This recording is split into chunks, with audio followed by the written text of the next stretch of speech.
Hi, everybody. Real Talk with Chuck and Pam, and we are coming to you. Well, it's recorded, but we're live right now, obviously, from the Four Seasons in Beverly Hills because we just finished up with seeing Glass Onion.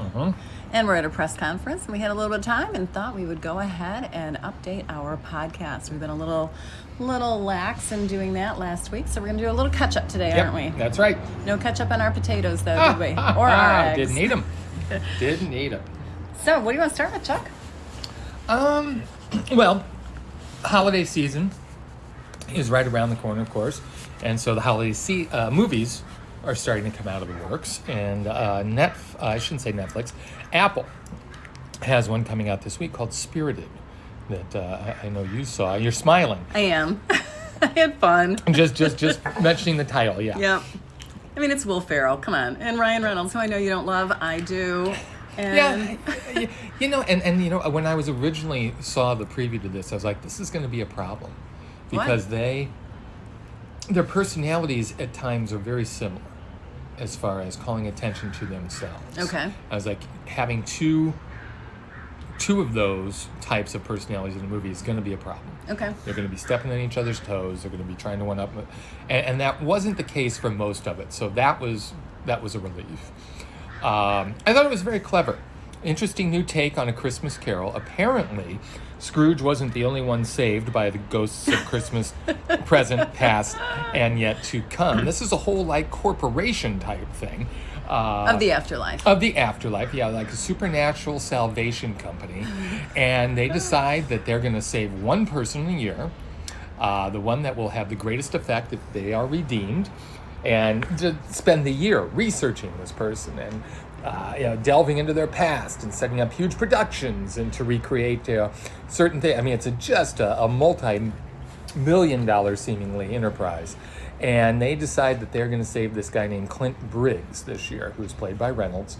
And he is a PR man who has no problem sowing disinformation and discontent in the pursuit of bigger bucks from his clients. He also has a niece who he ignores. And that is very tragic because the niece's mother, Briggs' sister, has died. And she wanted him to take care of her, and there have been problems there. And then, of course, you've got Will Ferrell as the ghost of Christmas present. He decides this is the guy we're going to save, even though everyone tells him he's unredeemable, but he's determined to save him. And it's a musical. And it's a musical. It does forget that it's a musical partway through, but it does come back to be that musical. And nobody can sing. No one. Which makes it even more fun. I mean, we've got Octavia Spencer, who does a fine job as the secretary who is basically almost sold her soul to work with Briggs. And Ryan Reynolds can't sing either, and Will Ferrell, not really. No. But it's fun. Yeah, and there's, I don't know the actor, but the guy who plays Marley, I mean, he had a couple of times when they're about to sing, he says, "Are we going to do this again? Really? Are we going to?" So I like the fact that the film recognizes that it is a musical, that musicals are too long, and that these people can't sing. So that was fun.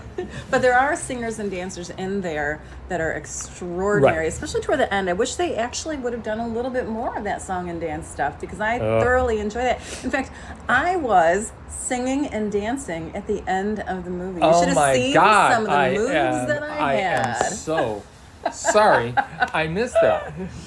And the songs, none of them are great, but there's one moment. There's a sequence that I just absolutely loved. It's a song called Good Afternoon. Oh yeah, Good Afternoon. Yeah, Good Afternoon. Apparently, we are told, was a insult because the film goes back to late 1800s England. Apparently, Good Afternoon was an insult. It was a major FU. Apparently, Good Afternoon. No, Good Afternoon. Yeah, and this whole number has them just saying Good Afternoon to other people and them getting upset, and there's just an energy to that whole sequence that was like, wow, if that energy had been with the other numbers, I think they really would have had something. And I'm not knocking the film, but that moment just really stood out. Yeah, I love all the different iterations there are of A Christmas Carol and Scrooge. And I do like some of the references that they had. And there's a big twist in this movie that refers back to the Christmas Carol that I didn't see coming. That really then got me into the movie. Right. I'm like, oh, that's really Yeah, it was clever. clever. Yeah, That is definitely. clever. And when you can think of something original to do within that tried and true story, that's pretty fun. That is, and that's pretty. Did you notice the elf call out too? yeah, that was great. Stupid. So It's a quick moment, but it's good. It's perfect. Give this one a shot. Check it out on Apple streaming Friday. Good family one too. Yeah. I mean, I don't know if it's one that will go back year after year. We'll wait and see, but we all had fun with it. Yep, definitely. And there's another movie that is another spin on A Christmas Carol, and that is, I think it's called A Very Merry Karen or Merry Christmas Karen or something. Wow, okay. Something like that. And it's not the greatest movie in the world, but another spin on A Christmas Carol where you have Karen, and we all know what the word Karen means now. Right now, yeah. Where she needs to redeem her soul. And you can stream that on Friday as well. What else we got there, Chuck? We got no notes in front of us today. I got notes. You got some notes. I got some notes. What do you want to talk about? Let's do a little catch up on Black Panther. Black Panther. Okay. Yeah. You're the superhero movie. Yeah, but guy. I've been talking a lot. That's okay. It's a superhero. It's a superhero movie. Okay, so this is my take on a superhero movie. As everyone who's listening knows, I am not a huge fan unless it's Zachary Levi, which is absolutely fine with me to watch another Shazam movie. Well, there's one coming, so be ready. All right. So excited. But Black Panther is a sequel to, this is Wakanda Forever. It's a sequel to the first one with Chadwick Boseman. As we see in the very first about half hour of the film, it is a beautiful tribute to his death and his life. Yeah. I get choked up thinking about it because it really was. yeah. You could see that no one was acting when they were No.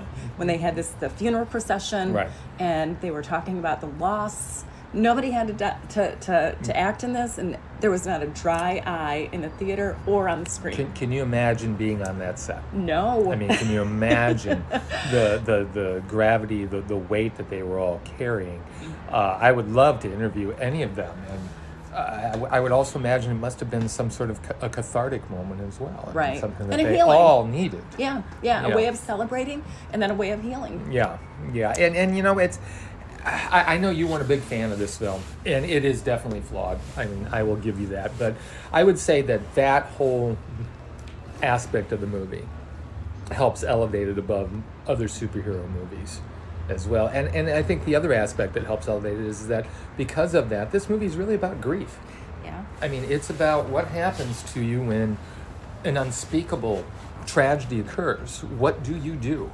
And Wakanda and all the main characters have to step back, reassess their lives, and figure out how they're going to go on. How do you find your strengths and you build upon them, and that's what all of these characters are doing, as well as the country. So that's what I took away from it, and that was the through line for me that kept me interested, despite your objections, and they're valid to the structure of the movie. Right. And I wish, and you did point out that there is more dialogue in this film than there have been in other superhero movies, and I will give it that. Unfortunately, I think because I am just so not invested in, is this DC or Marvel? This Do is not Marvel, shoot me. Okay. yeah. In the Marvel characters, in the Marvel universe, and everything that comes with that, you lose me. And Right. I don't know who the upcoming characters are. I don't remember who was in the past. So when Right, you I got start, talking about all of those characters, I'm like, blah, blah, blah. I really just don't process it. I get it. I do love the fact that we had females at the helm. We had Completely. Angela Bassett playing Ramonda. Mom. and the mom, yes, the queen now. And then we have Lupita Nyong'o, and she is a strong character that comes back in a little bit later into the film. And Letitia Wright, who was in that Silent Twins movie. Right. Yeah. Hated that movie. Hated She was that great movie. here. She was wonderful in this. The women are strong. The women are powerful. I just wish that I would have seen a little bit more of what women do best, and that's communicate and work with other people. I felt like I was seeing men in women's role, or women in men's roles. To that point, though, I think they're forced to do this. They do introduce a character here that's been around since the 30s with Marvel Comics, before they were Marvel Comics, Namor. In his underwater kingdom, which was Atlantis, but they changed the name because they don't want to confuse with Aquaman, which is stupid. But he wants to form an alliance with Wakanda. He knows that both their countries are vulnerable. It all goes sideways, and unfortunately, the women are forced to take a more male-driven solution to all of this. And I thought that was interesting too. The biggest problem I have with the movie is that sometimes it made no sense whatsoever. There's a character who has invented a machine at MIT, and for some odd reason Namor wants to kill her. And that leads to all of these problems. Well, why do you have to kill her? I don't know. And why? What? I thought they were working together, and then they're kidnapped, and then it's like, someone has to say, yeah. And again, that comes down to communication. Right. And that true. was frustrating to me. And the fight scenes really do go on. There weren't as many this time. I know you're going to argue with me, but there weren't as many. But I will say that one thing at the end I thought was pretty spectacular, when you get the whales in there and the underwater thing and the ship. I know you were bored by that. I was checked out by that. It was pretty good. But you're walking a fine line here, because you've got to play to your base. The customers and I'm not the base. The customers are going in to see the spectacle, the fights. I mean, that's what's the bread and butter of these things. And I just thought that it was really unique and special that they were able to weave as much personal things into this. Right. Within that whole framework. I wish that we would have just had a little bit more of that story, as opposed to, I don't know. Again, I just don't enjoy the superhero movies, the good versus evil at all costs and fighting nonstop. It literally lulled me to sleep. And I know you didn't see the scene after the credits, right? No, I booked it out of there. Okay. I couldn't take it. I had an hour drive home. Yeah, big moment. Big moment that sets up a lot of stuff. Okay. I wouldn't remember it by this point anyway. Yeah, you would.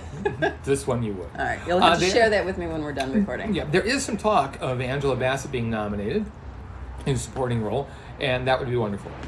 I think she was great. She's incredible. She was great. My God, she is stunning. Stunning, strength, sorrow, all of it. I mean, she brings all of it to that role. And she's like 64, 65 years old. I had to look it up. She looks like a 38-year-old. Yeah, there was no way. I was like, you've got to be kidding me. She is, she's stunning. Yeah. Absolutely stunning. Yeah.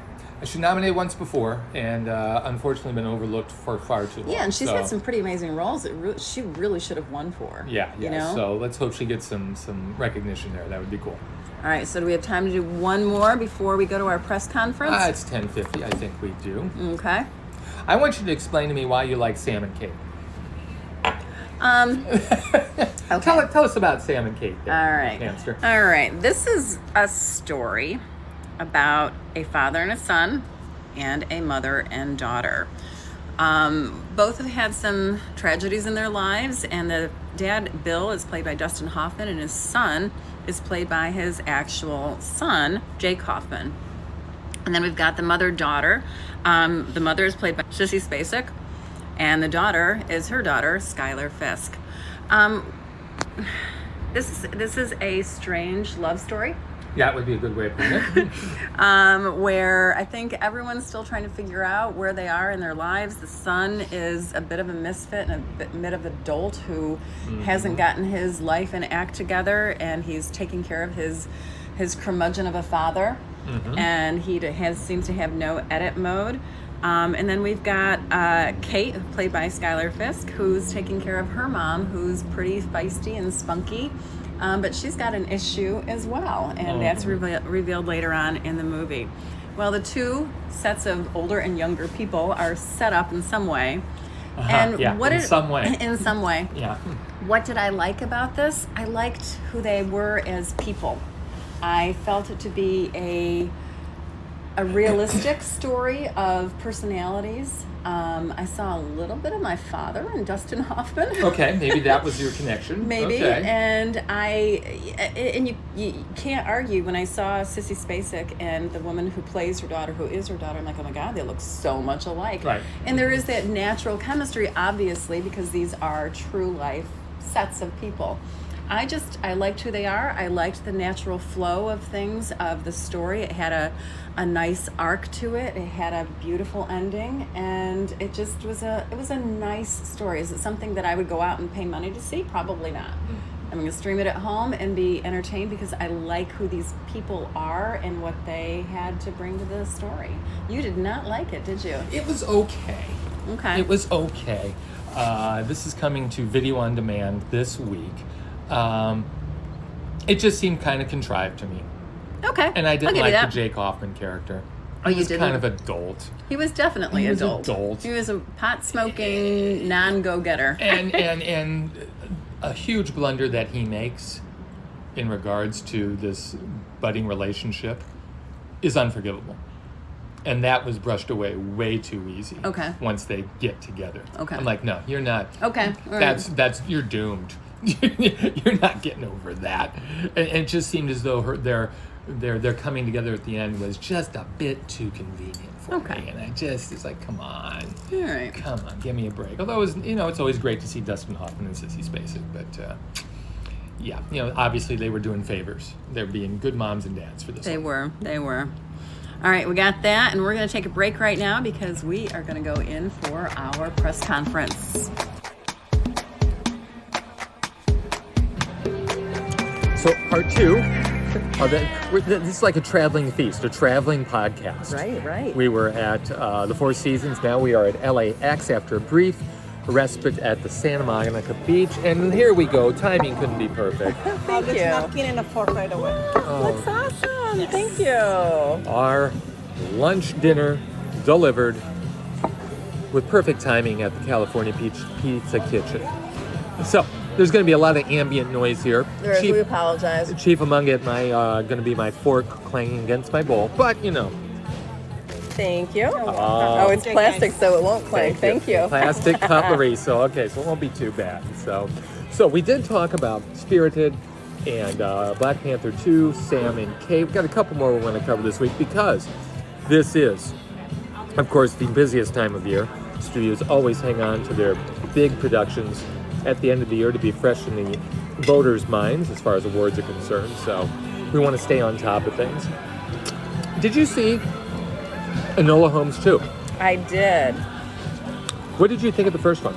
I had a lot of fun with the first one. I thought it was high energy, high pace, cool spin on who Sherlock Holmes was and his family, and I loved the whole suffragette movement aspect with Helena Bonham Carter playing the mom and how she taught her baby girl how to fight and stick up for herself and to think and do puzzles. I thought it was smart. I loved the little puzzles that she had to solve, and then she had an actual mystery to solve, and she did.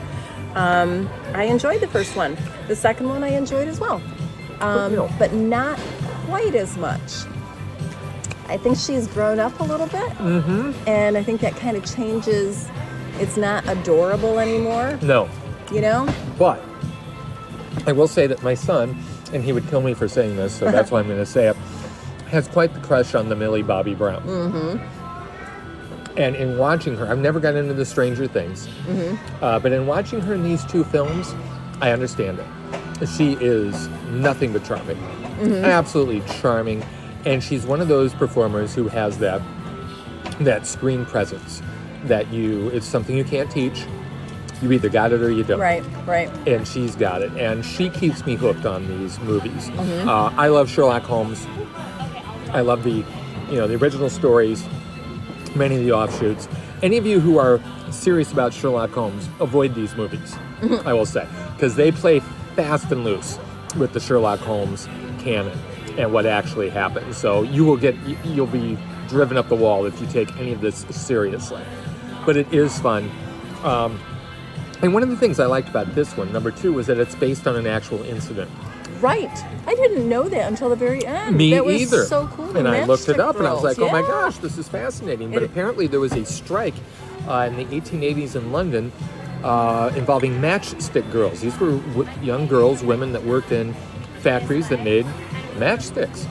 And apparently they changed the type of phosphorus that was used for the match heads, and it was leading towards sickness, illness, death. Right. They blamed on typhus. Exactly. And you actually look up, I don't know if you looked up some pictures, No, but I there were some pictures of what would happen.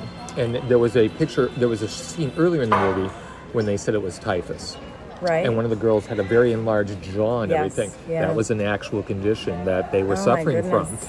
And these women went on strike and forced change within this industry. And that's part of what this mystery revolves around, because Enola has to find a young woman who was working at the factory who's disappeared.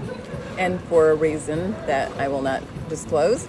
And that adds to the whole mystery of who's behind it, who's the bad guy.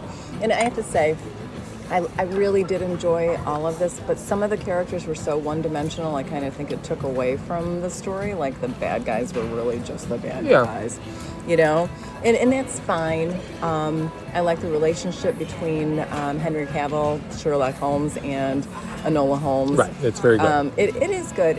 And something that was so charming to me, and I don't know if you find this with your sibling or not. I know when I go and I see my older brother, I'm still a little kid in his mind. Right. And that's the same kind of treatment that Enola gets from her big brother, and he starts to see her almost as an equal. And so that was kind of cool to see that relationship develop. I really enjoyed that. Yeah, because she's trying to set up her own detective agency and is running into no shortage of problems because of her brother's reputation. And because she's female. And she's female, of course. Like the first one, I think this one's too long. And the first one, I got to tell you the truth, I lost the thread of the mystery, the first one. And this one, like I say, is too long as well.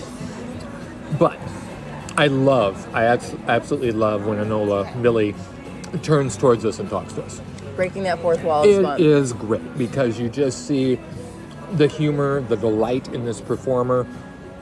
She's just so likable. She is. So ingratiating. And you can tell she doesn't take herself seriously.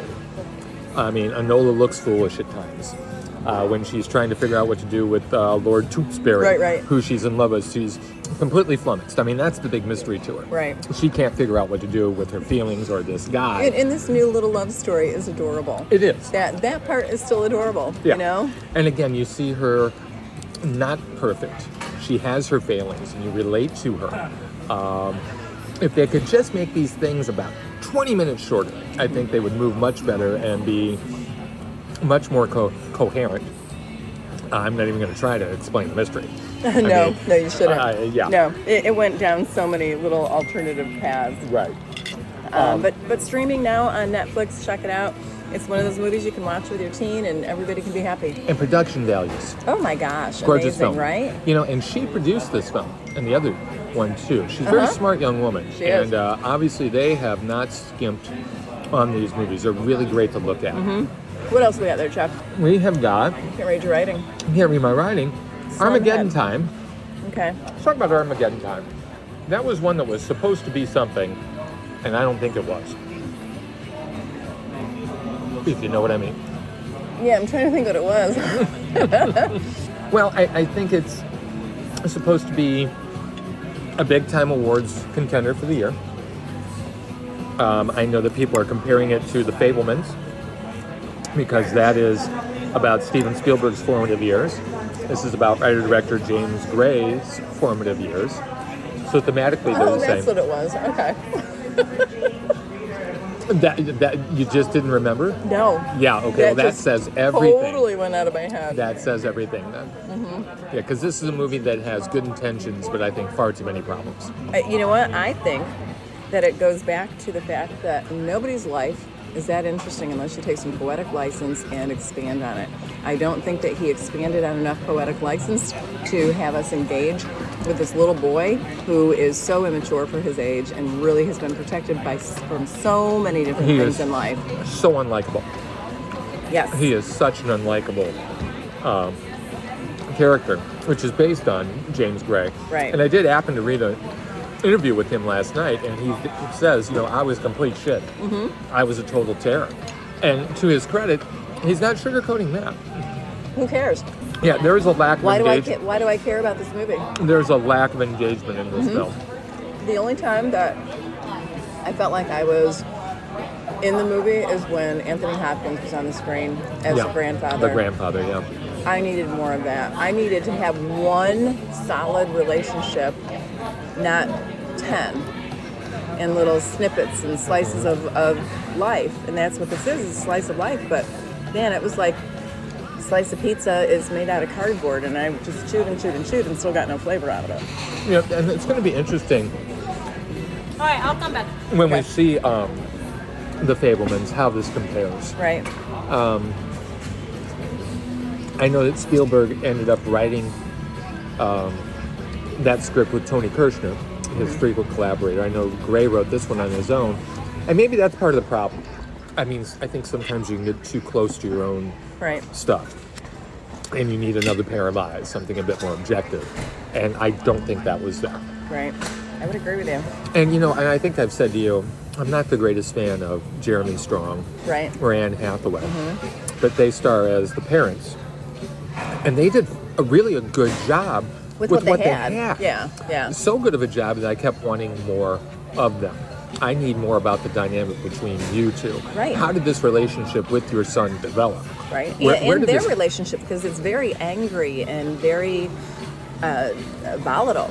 And you don't see them headed down the same path. So you have to wonder, how did this start and where do things start to diverge with them? Because they're they want to support the family. They're going to take care of the kids. I get that. But as far as interests and how to go about it, it's that. I mean, there's one wonderful moment at someone's funeral in which Strong, the father, talks about his relationship with the family and his background and how no one believed in him, but this person did, and I'll always be. That's we needed more of that. Right. But I mean, it just.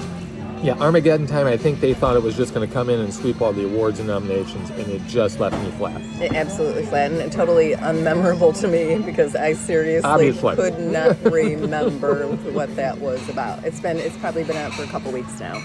It has been. Yeah. It has been. So, yeah, not surprised you didn't remember it. So there's two that you've seen that I haven't. One called Slumberland, and another, She Said, which I'm very anxious for because it has one of my all-time favorite people in it, Carey Mulligan. Okay, and it also, I'm not going to talk too much about that, but I want everyone to see this movie. This is a really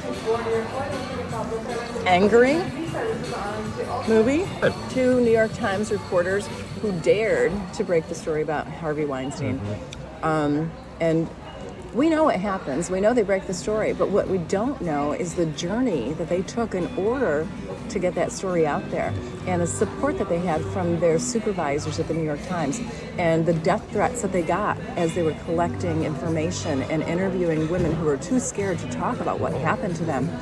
And the fortitude, the resilience, the tenacity of these two women, one who had just given birth to a little baby and the other one who was a mother of a couple of kids, what they did in balancing their life and their work and knowing that what they were doing was the right thing to do. They didn't have confidence, though, that it was going to make a difference. So, man, I left and I get teary-eyed thinking about this. I want to really discuss this with you once you see it. Okay. It is angering and empowering all at the same time. Incredible performances. And they're two supervisors, Patricia Clarkson and Andre Braugher, who I like both of them as well. Yeah, I mean, incredible cast of characters, small ensemble cast, but really takes you on this journey, and you feel like you have just walked hand in hand with them. Well, I'm going to see this Thursday night, so we can talk about it then. Perfect. One that I'm probably not going to see Yes. that you saw. Yeah. Slumber Life. Okay. What the heck is that about? This is a Netflix movie. Jason Momoa is in it, along with this little girl who's lost her father. She lives out on a lighthouse. Her mother has passed away. Her father lives with her, raises her, played by Kyle Chandler, who you know I love. And they're lighthouse keepers. And this little girl is as independent as she could possibly be. One night, Dad goes out to rescue a boat from a storm, and he doesn't come back. He has passed away. Huh. Yeah, so her uncle, who she's been estranged from, has to raise her now. And he lives in New York City. He is a cold and aloof man. Chris O'Dowd. Not quite the right casting for this character. I don't picture him as that. Yeah, but I mean, in the end, it's fine, but I would have chosen maybe somebody else for that role. Right. Anyway, it starts off a little stiff. The little girl, I feel like, maybe they filmed this in sequential order. She seemed a little unsure of herself after the first half hour. It was as if she got in her groove. She was comfortable in what she was doing. She is trying to find her way back to her father. And she can only find him when she dreams. And then this monster comes in, this nightmare, and she has to figure out how to navigate her dreams. Okay. And Jason Momoa is one of these monsters that comes in, and they end up teaming up to try and figure out each of their lives. It's a really sweet movie, and I don't know if you've ever had like the same recurring dream. Oh, yeah. Okay. Can I ask you what your dream is? I have a dream about a tiger. Really? A tiger. I'm walking out in like the plains of Africa on tall grass, and I know something bad's going to happen. Okay. And there's always this tiger behind me, following me, and I'm waiting, constantly waiting for it to attack me. Oh my goodness. Okay. I have a dream that I am driving too fast. Imagine that. Okay. And I'm taking a corner a little too fast. This is not a dream. And I careen out of control. And it's usually, I'm high up above somewhere, and I'm always over water, and my car just goes off like a roller coaster car off the rails. Okay. This movie is, I think, really good for adults and kids because it explains the nightmares, it explains dreams, and you're given dreams for a reason and a purpose so that you can navigate life. You don't dream them It's not a random abstractly. thing. No, it is for a purpose. I really liked it. That's interesting. Yeah, it definitely kind of answered a couple questions in my mind. I mean, possible answers to what your dreams are for, and yeah, take it out. Take a look at that on Netflix. Netflix? I am so tired, Chuck. Yeah, I can't even tell I you. can't tell. Can't tell. Well, we are dealing with jet lag. We are about to get on a plane in about a half hour to come back to Chicago, which will only exacerbate that. So we should probably quit while we're ahead. I think we should. Right. But next podcast, we'll be talking a bit more about the event that we just attended out here for Glass Onion, the Knife Onion, the Netflix Knives Out sequel.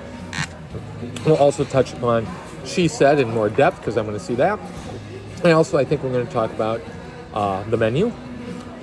I'm hoping to get to that. I don't know about you. That sounds good to me, and I'm hoping that I can get to the Banshees of Inisherin. Yes, it's the best movie I've seen this year, and we need to talk about it.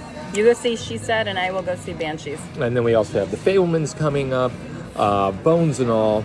Just so much stuff that is happening, and we're going to do our best to keep you up to date on that. So, thanks for listening.